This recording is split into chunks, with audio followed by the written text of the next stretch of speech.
श्रीराम जय राम जय जय राम. नमस्कार. आज दिनांक 15 ऑगस्ट. आजच्या प्रवचनाचा विषय आहे वृत्तीचे समाधान ही भगवंताच्या कृपेची खूण. आपला देह पंचमहाभूतांचा आहे. यामधला मी कोण हे पाहावे.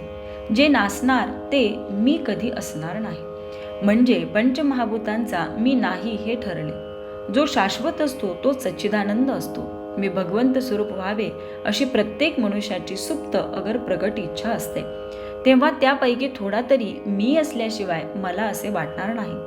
भगवंताचे स्वरूप आनंदमय आहे आणि आपण सर्व लोक आनंदात राहावे असे म्हणतो. मी या आनंदापासून वेगळा होतो तेव्हा कुठेतरी चुकले असे समजावे. अपूर्ण सृष्टी पूर्ण करण्यासाठीच मनुष्याची उत्पत्ती भगवंताने आपल्या अंशरूपाने केली. आपल्या आनंदात व्यत्यय आणणारे विषय जाणून घेतले म्हणजे मग आनंदात बिघाड नाही येणार. या वाटेने चोर आहेत असे समजले म्हणजे त्या तयारीनेच आपण जातो. जो भक्त झाला त्याला विघ्ने येत नाहीत.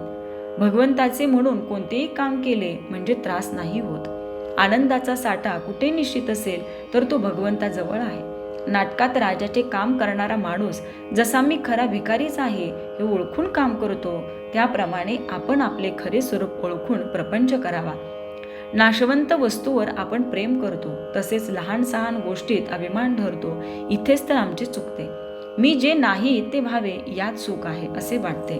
काम धेनू जवळ आणि विषय मागतो आणि मग दुःख झाले म्हणून रडत बसतो.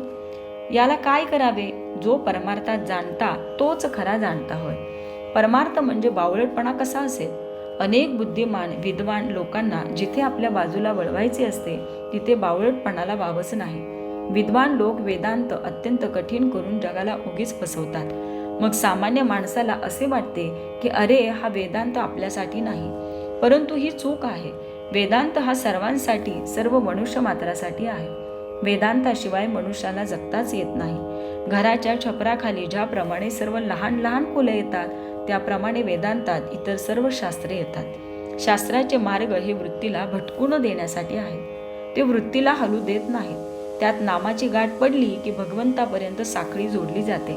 आपण व्यवहारासाठी जन्माला आलो नसून भगवंतासाठी आलो आहोत म्हणून आपण अमुक एक वस्तू नाही म्हणून कष्टी होण्यापेक्षा दुसरी एखादी वस्तू आहे म्हणून समाधानात राहावे. समाधान ही वस्तू फक्त भगवंताजवळ मिळते आणि ती मिळवण्याच्या आड काहीही येऊ शकत नाही.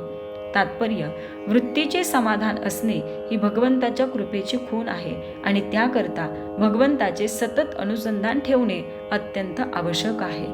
श्रीराम जय राम.